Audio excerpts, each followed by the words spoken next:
Hello दोस्तों, आज की वीडियो में हम लोग पढ़ेंगे संख्याएं। संख्याएं कितने प्रकार की होती हैं, कक्षा 10 में हमें किन किन संख्याओं का अध्ययन करना है। अभी तक कक्षा 9 में हम किन किन संख्याओं को पढ़ चुके हैं, वे सभी संख्याएं जो अभी तक हम पढ़े हैं। कक्षा 10 में हमारा पहला ही चैप्टर नंबर वास्तविक संख्याएं, हमारा पहला चैप्टर है वास्तविक संख्याएं। इन्हीं को हमें पढ़ना है। हम पहली परिभाषा में पढ़ेंगे वास्तविक संख्याएं क्या होती हैं। वास्तविक संख्याएं क्या है, इंग्लिश में इसको रियल नंबर्स कहते हैं। रियल नंबर वास्तविक संख्याएं क्या है। तो वास्तविक संख्याओं की परिभाषा में हम पढ़ेंगे तो पहला डिफिनेशन हमारा वास्तविक संख्या आता है सभी परिमेय संख्याओं और अपरिमेय संख्याओं के समूह को वास्तविक संख्या कहते हैं।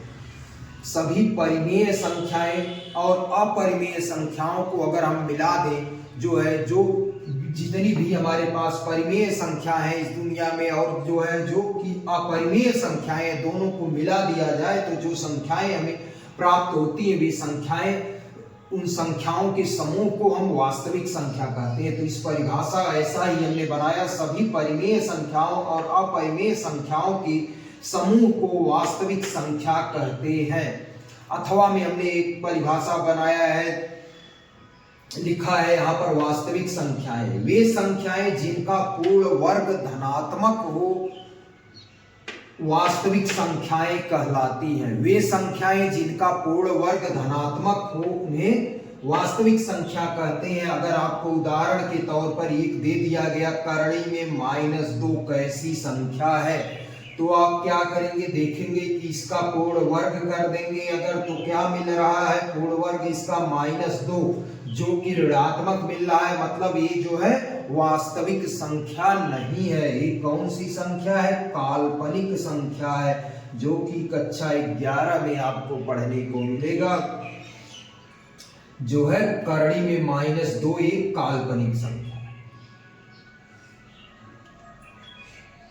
तो आपको पढ़ना है वास्तविक संख्याएं, तो हम कहेंगे वे संख्याएं जिनका पूर्ण वर्ग धनात्मक हो वास्तविक संख्याएं कहलाती हैं।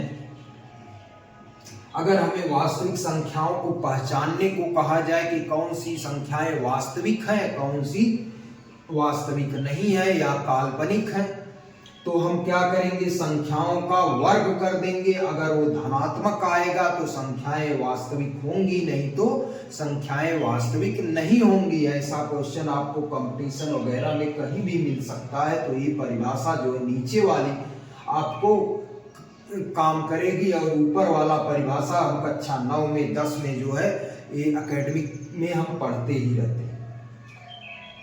नेक्स्ट परिभाषा हमारी है प्राकृतिक संख्याएं, नेचुरल नंबर्स इंग्लिश में कहते हैं, हिंदी में प्राकृतिक संख्याएं। वे संख्याएं जो गिनने में प्रयुक्त होती हैं उन्हें प्राकृतिक संख्याएं कहलाती हैं। वे संख्याएं जो गिनने में प्रयुक्त होती हैं प्राकृतिक संख्याएं कहलाती हैं। All the counting numbers are called natural number. वे संख्याएं जिनको लेकर हम गणना करते हैं उन्हें प्राकृतिक संख्याएं कहते हैं या प्राकृतिक संख्याएं कहलाती हैं। जैसे प्राकृतिक संख्याओं को कैपिटल एन से प्रदर्शित करते हैं, प्राकृतिक संख्याओं को कैपिटल एन से प्रदर्शित करते हैं, तो एन बराबर 1 2 3 4 5 dot dot dot dot infinite तक हम लिख देते हैं।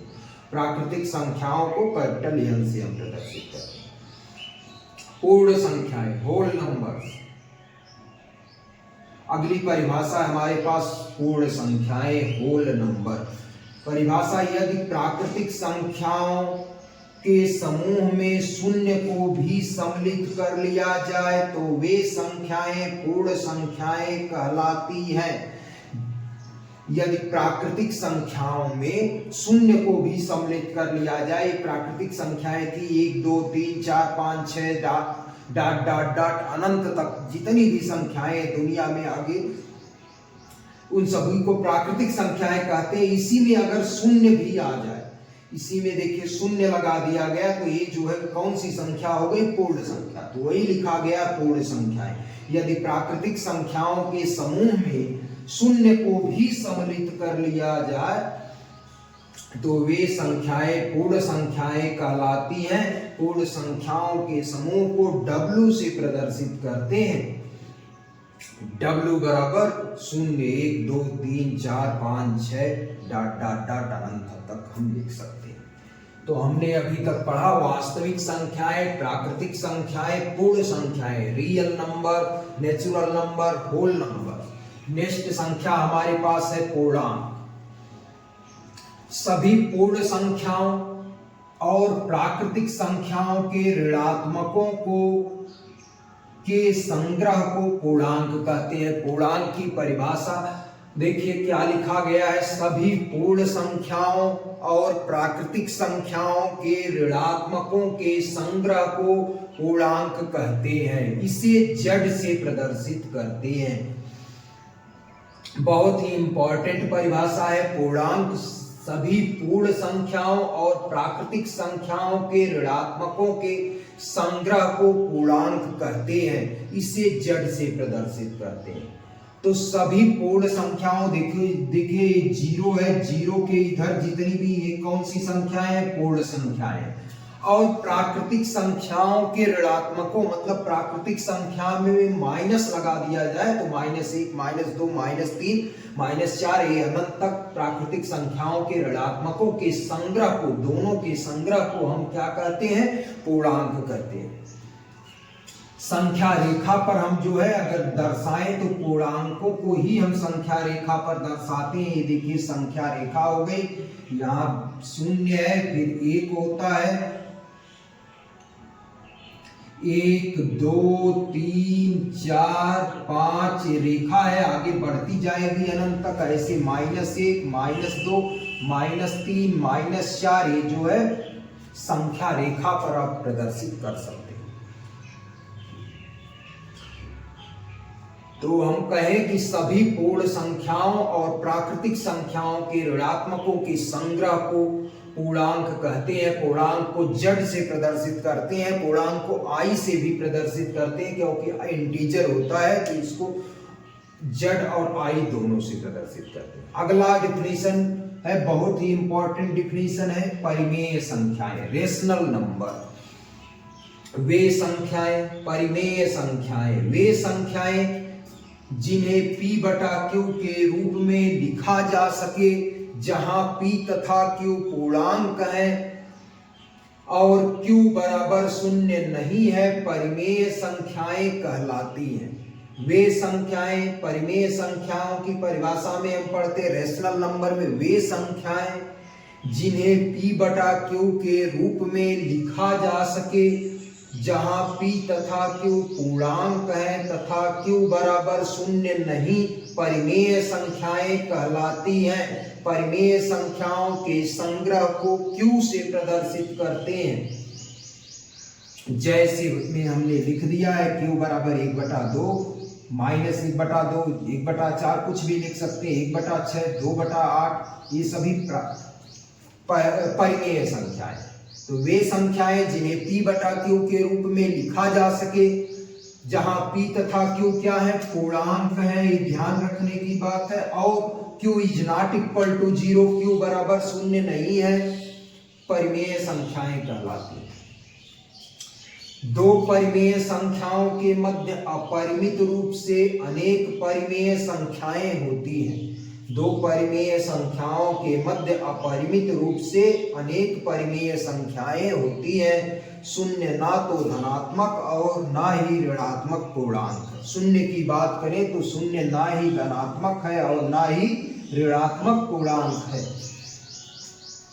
दो परिमेय संख्याओं के मध्य अगर हम बात करें, कहीं भी दो परिमेय संख्याएं हैं, यहाँ यही लिखा गया है, इनके बीच अपरिमित रूप से अनंत परिमेय संख्या पाई जाती है। नेक्स्ट परिभाषा हमारी है अपरिमेय संख्याएं, इरेशनल नंबर इंग्लिश में कहते हैं। अपरिमेय संख्याएं वे संख्याएं जिन्हें P/Q के रूप में न लिखा जा सके, जहां p तथा q पूर्णांक है तथा q is not equal to 0 मतलब q बराबर शून्य नहीं है, अपरिमेय संख्याएं कहलाती हैं। जैसे करड़ी में 2, करड़ी में 3, करड़ी में 5, करड़ी में 7 डॉट डॉट डॉट इनफाइनाइट संख्याएं सभी अपरिमेय संख्याएं होती हैं। वे संख्याएं जिन्हें p बटा q के रूप में ना लिखा जा सके, ऐसी संख्याएं जिन्हें p बटा q के रूप में ना लिखा जा सके, अंश अपान हर में ना लिखा जा सके और q के जगह मतलब हर में शून्य नहीं होना चाहिए, वे संख्याएं अपरिमेय संख्याएं कहलाती हैं। कक्षा 10 में हमें अपरिमेय संख्याओं का ही सत्यापन पढ़ना है। पहले पाठ में जो है कि सिद्ध कीजिए करड़ी में 2 अपरिमेय संख्या है, 2 करड़ी में 5 एक अपरिमेय संख्या है, ऐसी संख्याओं का हमें सत्यापन पढ़ना। अगली परिभाषा है सम संख्याएं, इवन नंबर इंग्लिश में कहते हैं। वे संख्याएं जो 2 से पूर्णतः विभाजित होती हैं उन्हें सम संख्याएं कहते हैं। वे संख्याएं जो 2 से पूर्णतः विभाजित होती हैं उन्हें सम संख्याएं कहते हैं। जैसे 2, 4, 6, 8, 10। तो वे संख्याएं जो 2 से पूर्णतः विभाजित होती हैं उन्हें सम संख्याएं कहते हैं। ऐसे कह सकते हैं, या जिन संख्याओं के अंत में 0, 2, 4, 6, 8 आता है वे संख्याएं 2 से पूर्णतः विभाजित होती हैं उन्हें सम संख्याएं कहते हैं। अगला हेडिंग है विषम संख्याएं, ऑड नंबर। वे संख्याएं जो 2 से पूर्णतः विभाजित नहीं होती हैं विषम संख्याएं कहलाती हैं। वे संख्याएं जो 2 से पूर्णतः विभाजित नहीं होती हैं विषम संख्याएं कहलाती हैं। जैसे 1, 3, 5, 7, 9, 11। वे संख्याएं जो 2 के टेबल में नहीं आती या पहाड़े में नहीं आती हैं उन्हें विषम संख्याएं कहते हैं। अगली परिभाषा है अभाज्य संख्याएं, प्राइम नंबर्स। वे संख्याएं जो एक एवं स्वयं के अतिरिक्त किसी और से विभाजित ना हो अभाज्य संख्याएं कहलाती हैं। वे संख्याएं जो एक एवं स्वयं के अतिरिक्त किसी और से विभाजित ना हो उन्हें अभाज्य संख्याएं कहती हैं। बहुत ही इंपॉर्टेंट डिफिनीशन है अभाज्य संख्याएं। वे संख्याएं जो एक एवं स्वयं के अतिरिक्त किसी और से विभाजित ना हो। संख्या जैसे एग्जाम्पल के तौर पर 2, 3, 5, 7। ये जो है 2 सिर्फ 2 से कटता है या 1 से, 3 जो है सिर्फ 3 से कटता है या 1 से, 5 जो है 5 से कटता है या सिर्फ 1 से। तो वे संख्याएं जो एक एवं स्वयं के अतिरिक्त किसी और से विभाजित ना हो उन्हें अभाज्य संख्याएं कहते हैं। एक और डिफिनीशन हमने लिखा, वे संख्याएं जिनके केवल और केवल 2 गुणनखंड हो उन्हें अभाज्य संख्याएं कहते हैं। जैसे 2, 3, 5, 7। 2 केवल और केवल एक ही सम अभाज्य संख्या है। 2 केवल एक ऐसी संख्या है जो सम भी है और अभाज्य भी है। 2 के अलावा ऐसी कोई भी संख्या मौजूद नहीं है जो कि सम भी हो और अभाज्य भी हो। तो 2 केवल और केवल इकलौता सम अभाज्य संख्या है। अगली परिभाषा है भाज्य संख्याएं, कंपोजिट नंबर इंग्लिश में कहते हैं। वे संख्याएं जिनके 2 से अधिक गुणनखंड हो भाज्य संख्याएं कहलाती हैं। वे संख्याएं जिनके 2 से अधिक गुणनखंड हो भाज्य संख्याएं कहलाती हैं। जैसे 4, 6, 8, 9, 10। देखें 4 के कितने गुणनखंड हैं। 4 1 से भी कटता है, 4 2 से भी कटता है, 4 4 से भी कटता है। ऐसे किसी का भी देख सकते हैं। 10 का देखें तो 10 1 से भी कटता है, 5 से भी कटता है, 10 से भी कटता है। 3 से अधिक भी मतलब 2 से अधिक चाहे जितने भी गुणनखंड हो जाए वे सभी संख्याएं भाज्य संख्याएं कहलाती हैं। ऐसी संख्याएं जिनके 2 से अधिक गुणनखंड हों उन्हें भाज्य संख्याएं कहते हैं या भाज्य संख्याएं कहलाती हैं। अगली परिभाषा है अभाज्य संख्याएं। ये भी हर बार कक्षा 10 में एक बहुविकल्पी क्वेश्चन आता है अभाज्य संख्या से। को प्राइम नंबर इंग्लिश में कहते हैं। सहअभाज्य संख्याएं को प्राइम नंबर, संख्याओं का ऐसा जोड़ा जिनका म स प एक हो सहअभाज्य संख्याएं कहलाती हैं। अथवा पूर्णांकों का ऐसा युग्म जिनका एक के अतिरिक्त कोई उभयनिष्ठ गुणनखंड न हो सहअभाज्य संख्याएं सहअभाज्य पूर्णांक कहलाते हैं। फिर से देख सकते हैं, सहअभाज्य संख्या संख्याओं का ऐसा जोड़ा जिनका म स प एक हो सहअभाज्य संख्याएं कहलाती हैं। अथवा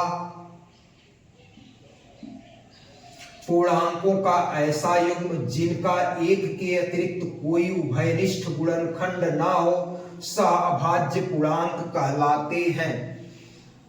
जैसे 2 3, देखिए 2 और 3 में कुछ भी कॉमन नहीं है, सिर्फ और सिर्फ ये दोनों एक से कटते हैं, इसलिए जो है ये सहअभाज्य है। ये देखिए 3 और 4 में दोनों सिर्फ और सिर्फ एक से कट सकते हैं, इनका म स प एक है, इसलिए जो है ये भी सहअभाज्य है। 5 और 6 में म स क्या हो सकता है, दोनों में सिर्फ एक के अलावा कुछ भी कॉमन नहीं है, तो ये भी सहअभाज्य संख्या। 9 10 लिखा है, इसमें भी कोई भी संख्या इसमें कॉमन नहीं है, इसलिए ये भी सहअभाज्य